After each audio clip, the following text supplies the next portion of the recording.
La 10e session de la conférence des gouverneurs lancée ce mercredi par le chef de l'État Félix-Antoine Tshisekedi avec comme thème état des lieux sur le fonctionnement de la conférence des gouverneurs de province. Au cours de cette conférence, le chef de l'État Félix-Antoine Tshisekedi a donné une réponse favorable aux gouverneurs, ce qui a donné le ton de ses travaux. Et puis, à l'international, vous suivrez dans ce journal, selon les bilans statistiques découlant du rapport sur le service de paiement dans les CEMAC, en 2022, le Cameroun a donc enregistré le plus grand nombre de comptes Mobile Money en 2022. Mesdames et messieurs, bonsoir et bienvenue dans cette grande édition du journal sur Géopolis Télévision. Ouvrons cette édition du 15 novembre avec cette brève.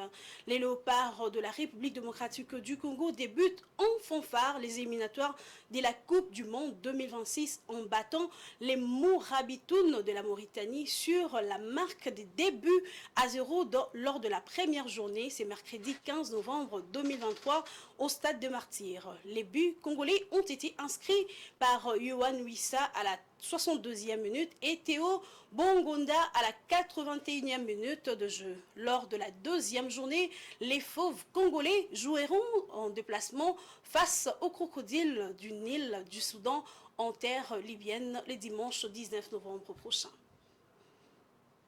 Et puis autre chose dans cette édition, état des lieux sur le fonctionnement de la conférence de gouverneurs de la province. C'est les thèmes de la 10e session de la conférence de gouverneurs lancée ce mercredi par le chef de l'État. Plusieurs gouverneurs ont défilé pour donner leur avis concernant le fonctionnement de leur entité, mais aussi une recommandation a été formulée par plusieurs représentants des entités territoriales décentralisées. Une réponse favorable a été donnée par Félix Tshisekedi qui a donné ici les tons de ses travaux. Suivez cet extrait choisi par Fiston Ouleko.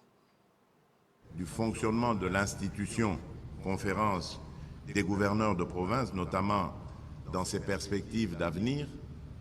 Et là, je salue l'intervention tout à l'heure de Madame la gouverneure du Maï-Ndombe qui a fait allusion à cette refonte, ou revue en tout cas, modification de l'article 200 afin d'élargir cette conférence à d'autres participants qui sont encore plus près possible des administrés. Et j'y souscris et je m'engage, si je suis réélu, je m'engage, si je suis réélu, à entrevoir sérieusement cette possibilité et à la rendre réelle. Et donc, autre question qu'on pourrait se poser, c'est que doit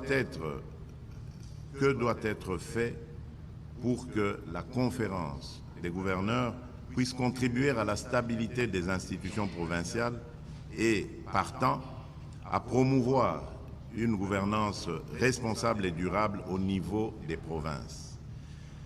Que faire pour apaiser les rapports tendus entre les assemblées provinciales et les gouverneurs? Quelles sont les pistes de solutions pour la redynamisation de la conférence des gouverneurs et quelles réformes initiées pour rendre efficace le secrétariat permanent de la conférence des gouverneurs de province? Et enfin, comment améliorer le niveau d'exécution des recommandations issues des sessions de la conférence des gouverneurs? Les 5 questions ci-dessus formulées doivent faire l'objet d'un diagnostic exhaustif et sans complaisance de votre part. Ceci dans le but de résoudre les problèmes rencontrés par nos provinces et de leur permettre d'assurer le développement en faveur de nos populations. Dans son discours sur l'état de la nation de 38 pages, considéré comme un discours bilan de fin mandat, le président de la République Félix Tshisekedi a salué mardi 14 novembre la stabilité macroéconomique en RDC durant cette année 2023, en dépit des effets néfastes de la Covid-19 et de l'invasion russe de l'Ukraine.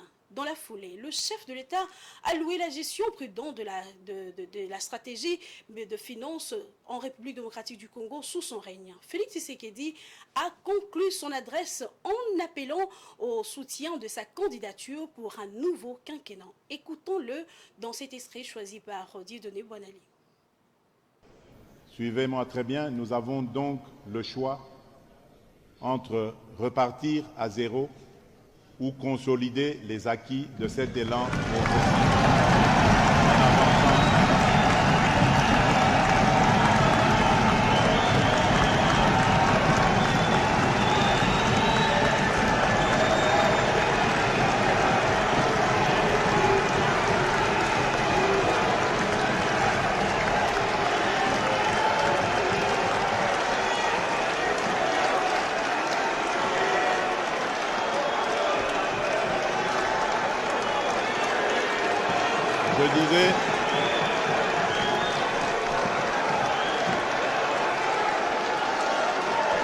Je disais, asseyez-vous s'il vous plaît. Asseyez-vous s'il vous plaît. Je disais, nous avons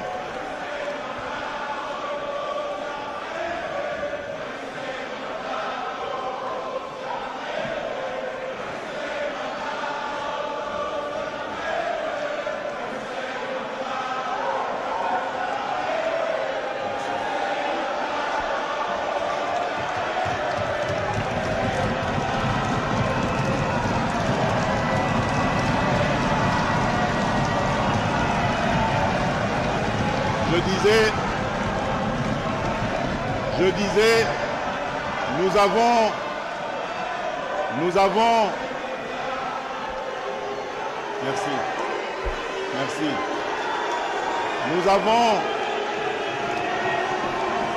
Nous avons donc le choix. Nous avons donc le choix entre repartir à zéro ou consolider les acquis de cet élan progressif en avançant main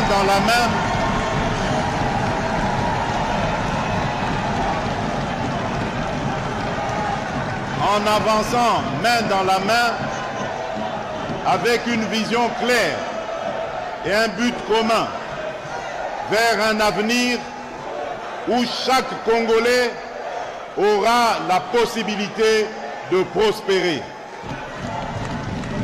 Que vive la République démocratique du Congo, que Dieu bénisse la République démocratique du Congo et son peuple. Je vous remercie.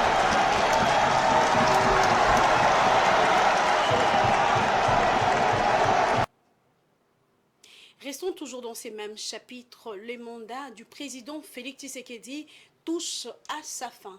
Après les prononcés de son discours hier sur l'état de la nation, le chef de l'État a dressé un bilan qui s'avère être positif en termes de réalisations accomplies dans plusieurs secteurs de la République démocratique du Congo.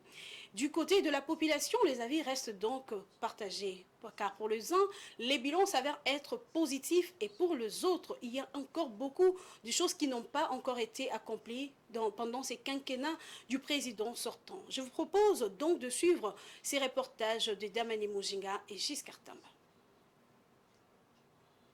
D'après les propos du président sortant sur l'état de la nation, plusieurs avancées significatives ont été évoquées par Félix Tshisekedi en termes de réalisations dans plusieurs secteurs, entre autres l'économie, la sécurité, les infrastructures et tant d'autres. D'une part, la population a salué les réalisations du chef de l'État, notamment dans les infrastructures et la situation sécuritaire à l'est de la RDC, mais aussi dans les secteurs économiques qui a pu se maintenir malgré la pandémie à Covid-19. Nous avons vu des routes qui étaient impraticables être construites, mais aussi l'hôpital général des Mamaemo qui sera bientôt doté des nouveaux bâtiments. Malgré les difficultés qu'il a rencontrées, il n'a pas abandonné. Selon moi, son bilan est positif. Son bilan est positif, malgré les défis auxquels il a été confronté pendant son quinquennat, notamment la Covid-19 et la guerre à l'Est. Je salue aussi ses efforts dans la restructuration de notre armée afin de stabiliser la paix à l'Est. D'autre part, les Quinois pensent qu'il y a encore beaucoup à accomplir étant donné que la population n'est pas encore totalement satisfaite du travail accompli pendant ce mandat. Nous avons vu quelques réalisations du président, mais ce n'est pas suffisant par rapport à nos attentes. Le taux du dollar ne cesse de grimper, la gratuité de l'enseignement peine encore à s'appliquer totalement dans certains établissements, le prix du transport qui est instable. Dans certaines communes, jusqu'à aujourd'hui, il n'y a ni eau ni électricité. Tout ce que nous attendons, c'est que la vie sociale du Congolais soit mise au centre. Rappelons qu'à la fin de son discours, le chef de l'État a appelé la population à opter pour sa réélection pour la magistrature suprême en 2023 afin de continuer dans cette lancée. Et puis, une brève dans ces journaux. Le vice-premier ministre, ministre de l'économie nationale, Vital Kamerhe, représente la RDC à la Semaine européenne de matières premières qui se tient du 13 au 17 novembre 2023 à Bruxelles. Cette rencontre annuelle s'attelle sur de politiques, des initiatives dans les domaines de matières premières et surtout la loi de matières premières critiques. Prenons la parole, Vital Kamerhe a plaidé pour la construction des infrastructures de base devant faciliter l'exploitation de minerais stratégiques de la République démocratique du Congo, avant de saluer l'engagement du président de la République Félix Antoine Tshisekedi pour l'amélioration du climat des affaires et la protection des investissements. Et puis autre chose, toujours dans ces journaux, les bureaux des coordinations des affaires humanitaires OCHA dit avoir enregistré plus de 217 cas d'incidents sécuritaires visant les acteurs humanitaires depuis les débuts de l'année, selon la coordinatrice humanitaire par intérim Susanna Kalek. Ces attaques constituent une violation grave de droits humanitaires. Le président de l'ONG Canafo de Joseph Kaczynski estime que les humanitaires sont pris pour cible injustement alors qu'ils n'accomplissent que leur devoir, celui de sauver des vies. Je vous propose de suivre cet élément de Patience Lokeke. La communauté humanitaire s'alarme quant aux conditions sécuritaires difficiles dans lesquelles ses membres travaillent en République démocratique du Congo. Selon les rapports de OCHA, cette année, plus de 217 incidents sécuritaires ayant visé les acteurs humanitaires ont été enregistrés, notamment dans l'est du pays où il y a un activisme intense des groupes armés. Ces incidents ont entraîné notamment des cas de mort. De Joseph Kaczynski, président du Conseil national de Fora des ONG humanitaires et développement de la RDC, CONAFOD en sigle, revient ici sur la cause de ces attaques. En fait, il faut comprendre les contextes. Cela ne se passe pas dans tous les contextes, mais généralement dans les contextes des conflits intercommunautaires ou des conflits où sont impliqués des groupes armés étrangers. Et il se passe que lorsque vous amenez de l'aide, une partie des groupes qui est impliquée au conflit a l'impression que vous apportez de l'aide au camp ennemi. Et là, ils attaquent les humanitaires. Ils ne savent pas que les humanitaires travaillent pour sauver des vies dans la neutralité et dans le respect de la vie humaine. Parce que le rôle premier de l'humanitaire, c'est en fait sauver des vies. Ce n'est pas prendre parti au conflit, mais plutôt essayer au maximum d'apporter de l'aide aux vies qui sont en détresse et essayer de les sauver. Et ça sont choses que les groupes armés parfois ne comprennent pas, que ce soit des groupes armés rivaux nationaux ou parfois les groupes armés étrangers qui viennent et qui estiment qu'ils doivent rendre une communauté donnée ou ils doivent prendre possession d'une partie donnée du pays. Signalons que le dernier incident remonte à mardi dernier dans le territoire de Fizi où un convoi humanitaire a été la cible d'hommes armés. 3 véhicules du convoi ont été incendiés et 2 passagers enlevés avant d'être relâchés dans la soirée.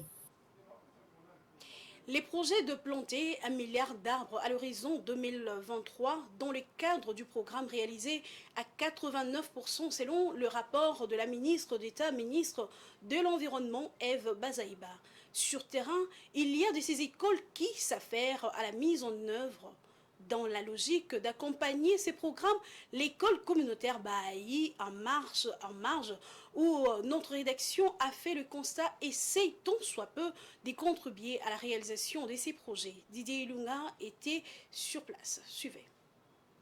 Près d'une année après la recommandation du président Félix Tshisekedi d'évaluer le projet de plantation des milliards d'arbres à l'horizon 2023, le rapport relatif à ce projet a été présenté à la 119e réunion du Conseil de ministres tenue le vendredi dernier. Le cordon d'une école communautaire à Limité Kingabwa a fait mention de l'implication de son école à ce programme dit jardin scolaire qui a réussi à 89% selon le rapport de la ministre d'État, ministre de l'Environnement. Pour lui, ce programme fait partie intégrante des activités des écoles communautaires. Et d'ailleurs, ça fait partie intégrante des activités des écoles communautaires. En amont, le programme est venu nous rencontrer parce que notre école a un programme qui est dédié à des activités de développement des quartiers et villages. C'est pourquoi on appelle ça école communautaire. Cette activité est initiée dans cette école pour que les enfants apprennent à respecter l'environnement et qu'ils s'imprègnent de la lutte contre le réchauffement climatique. Nous avons des activités qui sont liées au développement des quartiers et villages, comme je disais. En chaque année, les éléments sont divisés en unités d'apprentissage. Et la troisième unité d'apprentissage dans les programmes des écoles communautaires est dédiée à la lutte contre le réchauffement climatique. À cette partie, nous intégrons pour qu'ils apprennent comment lutter contre le réchauffement climatique. Il s'est dénoté que le programme Jardin scolaire pour 1 milliard d'arbres à l'horizon 2023 a été lancé le 5 décembre 2021 visant à réaliser un grand chantier communautaire et éco-citoyen de restauration écologique à fort bénéfice socio-économique au profit des populations urbaines et rurales sur une superficie de 5 millions d'hectares. L'insalubrité qui ne cesse de régner en maître au grand marché de Kinshasa. Une situation qui inquiète les vendeurs de ces marchés car elle est source de plusieurs maladies. Certains d'entre eux se plaignent et interpellent les gestionnaires de cet espace pour qu'une solution idoine soit trouvée. Ils étaient au micro de André Moumaka et Giscard Tamba. Suivez. Les policiers nous arrêtent, alors que d'autres jeunes ont choisi d'être des voleurs, mais les forces de l'ordre nous tracassent. Nous autres, on ne peut pas voler, ni aller faire des menaces contre les paisibles citoyens comme font les autres. Raison pour laquelle on vient ici pour trouver un petit rien qui devrait parfois nous aider de rentrer à la maison avec un 10 000 francs, acheter même quelque chose. Si tu rentres à la maison avec un 15 000 francs, tu gardes parfois 5 000 et tu utilises 10 000 francs. Ceux-là qui ont parfois des enfants à la maison arrivent quand même à les nourrir et payer le loyer, trouver de quoi se vêtir. C'est ce qui nous arrête à ne pas aller terroriser les autres. Nous les vendeurs de la ville, les policiers nous font vraiment souffrir. Une fois qu'ils t'arrêtent, ils prennent aussi toutes nos marchandises. Avant de te libérer, il faudrait payer une amende. Alors nous voulons que le chef de l'État jette aussi un regard à notre sujet parce que si parfois il y avait du travail, on n'allait pas se livrer à cette activité de vendre sur le boulevard. Nous sommes en train de souffrir. On nourrit aussi nos familles. Mais il y a des tracasseries. Le chef de l'État, nous sommes des chômeurs, on n'a pas d'emploi. On se débrouille pour se battre contre le chômage. Que le chef de l'État nous aide. Les policiers nous interdisent de vendre. Si on vend, on nous arrête. Et pour te libérer, il te faudrait encore payer une amende. Alors on ne sait pas si nous sommes devenus des enfants de la rue. Ils nous arrêtent. Tu voles, ils vont toujours vous arrêter. Maintenant on s'est dit de chercher un commerce, ils nous arrêtent toujours. Où vont-ils nous placer? Parce que nous n'avons rien comme travail. On vient en ville mais on t'arrête parce qu'on n'a pas d'autres endroits pour aller. Nous avons besoin d'un soutien parce qu'on est en train de chercher de l'argent. On n'a pas autre chose à faire. Voilà, au boulevard, là vous venez de suivre un autre élément, il y a eu une petite confusion. Ce sont là le vendeur ambulant communément appelé à Kinshasa le Chayer qui dénonce les tracasseries des agents de l'ordre et de l'exécutif provincial leur interdisant de vendre sur le boulevard Lumumba. Une situation qui dérange ces coopérants de la ville. Des commerçants, ils ont dénoncé, tel que vous venez de suivre, le comportement de la police au micro des Géopolice Télévision. J'ai annoncé tout à l'heure l'insalubrité qui ne cesse de régner en maître au grand marché de Kinshasa. Une situation qui inquiète les vendeurs de ces marchés car elle est une source de plusieurs maladies. Certains d'entre eux se plaignent et interpellent les gestionnaires de cet espace pour qu'une solution idoine soit trouvée. Donc, je vous propose de suivre cet élément. Nous sommes à Kinshasa, capitale de la République démocratique du Congo. Ici, le marché central, appelé communément Zando. L'insalubrité dans ces lieux est très remarquable et s'amplifie dans presque tous les coins et recoins. L'eau est boueuse, que les gouverneurs aient pitié de nous, qu'ils nous mettent de pierre. Ici, les bourgmestres ne font rien. Les chefs du marché ne font rien à part recevoir l'argent. Nous payons 500 francs pour les travaux. Les soldats viennent prendre leur part. Chaque jour, ils prennent 200 francs. Une situation qui perdure en dépit de l'opération Kinbopeto. La nourriture que consomme une partie de la population quinoise y est vendue. La salubrité, le cafouillage des magasins autour laisse à désirer. Pourtant, les taxes sont payées.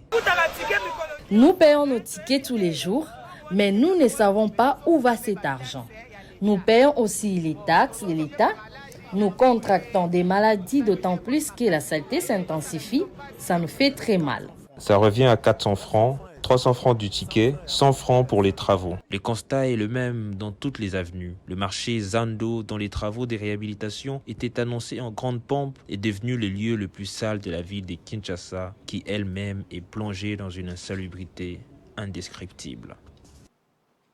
Vous informer, c'est aussi au-delà de nos frontières. Mesdames et messieurs, faisons place à présent à la page internationale.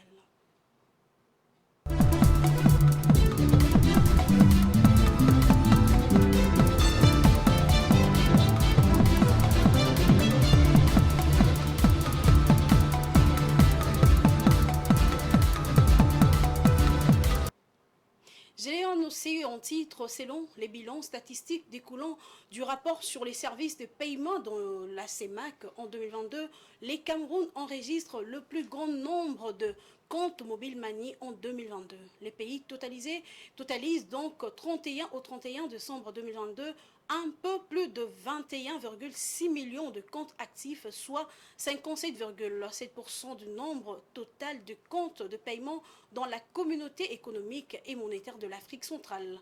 Notons que les indicateurs ont connu une évolution positive dans tous les États de la CEMAC sur la même période. Suivez ces reportages de Blessed Kuzola. Avec son 14% des transactions, le Cameroun domine le marché du mobile money dans la zone CEMAC en 2022. Sur les 37,381 millions de comptes de paiement en monnaie électronique recensés dans l'ensemble des 6 pays de la communauté économique et monétaire de l'Afrique centrale, en hausse de 6,62% par rapport à 2021, 21,6 millions sont domiciliés au Cameroun. Cela s'explique naturellement par le fait que ce pays a une population plus importante que les 5 autres pays de la zone CEMAC, mais aussi le dynamisme de son réseau d'affaires, des hommes d'affaires, mais aussi du secteur informel. Et il ne faut pas non plus oublier que tous les 5 pays de la zone CEMAC se ravitaillent pour certains produits à partir des marchés camerounais. Et donc tout cela, évidemment, peut donner l'allure d'un marché plus dynamique en matière de paiement mobile.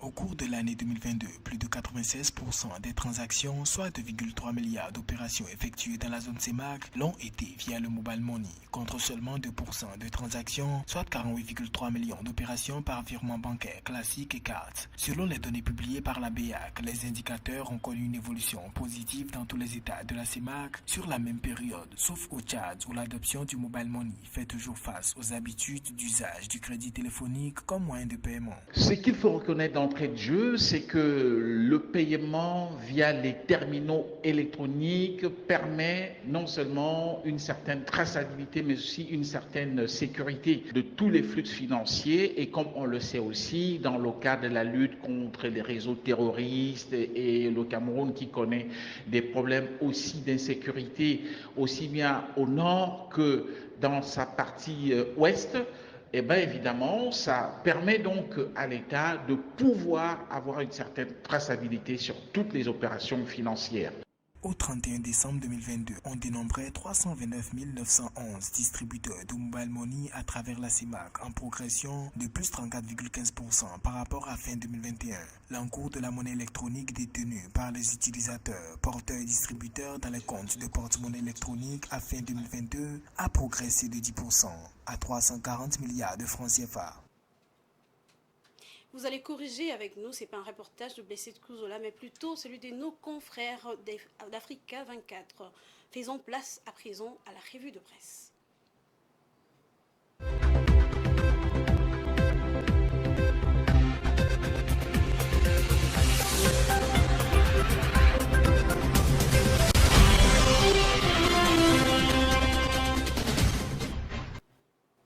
Il a fait la lecture de journaux parus ce matin et il est là pour nous faire la restitution. Didier Ilunga, bonsoir. Bonsoir Rachel Misenga.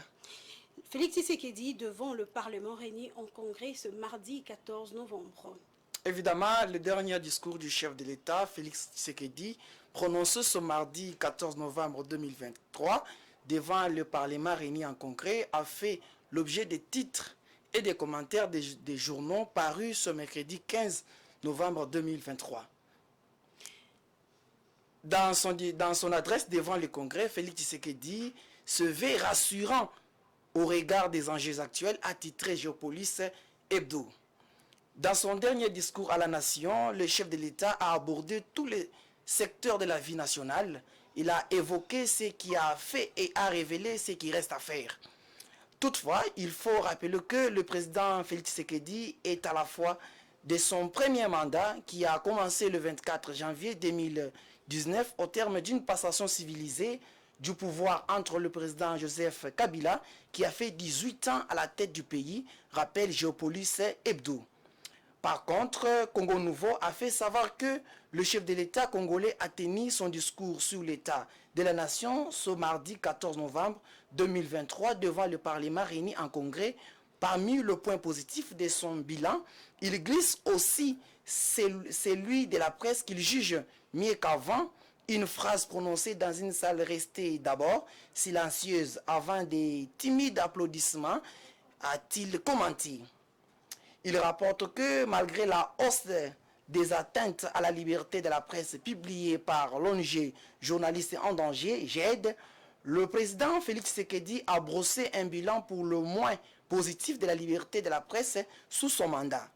La situation de la presse se porte de loin mieux qu'avant, a déclaré le président de la République ce mardi 14 novembre.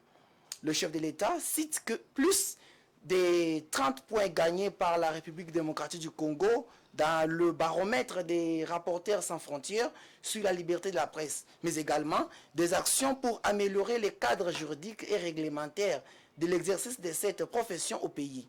Félix Tshisekedi a aussi cité comme preuve ses participations sous mandat à l'organisation des activités liées à la Journée mondiale de la liberté de la presse chaque 3 mai en RDC. C'est là tout en rappelant au passage son engagement de faire de la presse libre et responsable le véritable quatrième pouvoir au pays. Pourtant, notre Congo Nouveau, ses satisfecit du chef de l'État contraste avec le rapport de l'ONG GED. Selon le dernier rapport publié début novembre 2023 par GED, au cours du premier mandat du président Félix Tshisekedi, l'ONG a recensé plus de 500 atteintes à l'encontre de la presse, dont 5 journalistes tués sous ces quinquennats, a rappelé ces traits hebdomadaires. Et c'est pas tout, Didier Ilunga, et aussi le gouverneur de province qui se sont retrouvés devant le chef de l'État et ils réclament leurs arriérés. Qu'est dit donc le journal? Certes, Rachel Misenga, en outre, au titre, le gouverneur des provinces réclame 6 mois d'arriérés des salaires. Les gouverneurs de province et les députés provinciaux de la République démocratique du Congo totalisent 6 mois d'arriérés des salaires depuis le début de cette année. C'est ce qu'indique un mémorandum lu ce mercredi 15 novembre par le gouverneur du Maïndombe, Rita Bola, à l'ouverture de la 10e conférence des gouverneurs à Kinshasa. Le mémorandum mentionne la nécessité de payer les émoluments et les salaires des gouverneurs provinciaux, des gouvernements provinciaux qui totalisent à ce jour 6 mois d'impayement depuis cette année seulement.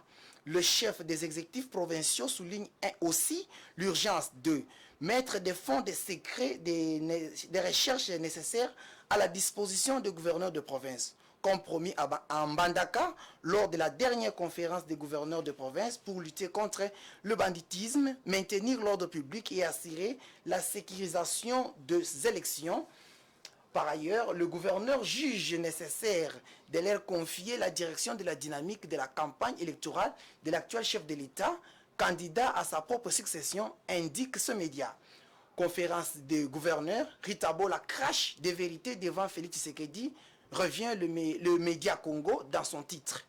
Prenant la parole, mercredi 15 novembre 2023, lors de la conférence des gouverneurs de province, la première citoyenne de Maïndombe, Rita Bola, n'a pas manché de mots pour dire des vérités au président de la République, Félix Antoine Tshisekedi Tshilombo, présent dans la salle. Nous vous demandons d'instruire le vice-premier ministre ici présent de prendre une décision pour mettre fin aux pratiques consistant à déchoir le gouverneur en toute illégalité. En plus, la Caisse nationale des péréquation n'a jamais été appliquée, ni les 40% des rétrocessions, ce qui constitue une entrave au décollage de certaines provinces. En outre, Rita Bola s'est plaint de voir beaucoup plus de membres de l'exécutif national dans cette manifestation au lieu de ces venus de provinces et entités territoriales décentralisées.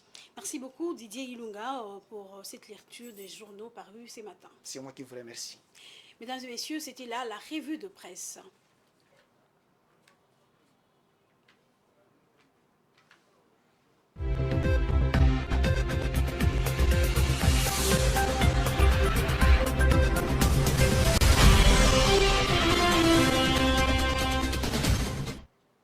Ainsi prend fin cette édition du 15 novembre 2023, mais je ne peux vous quitter sans vous rappeler les principaux titres de cette édition.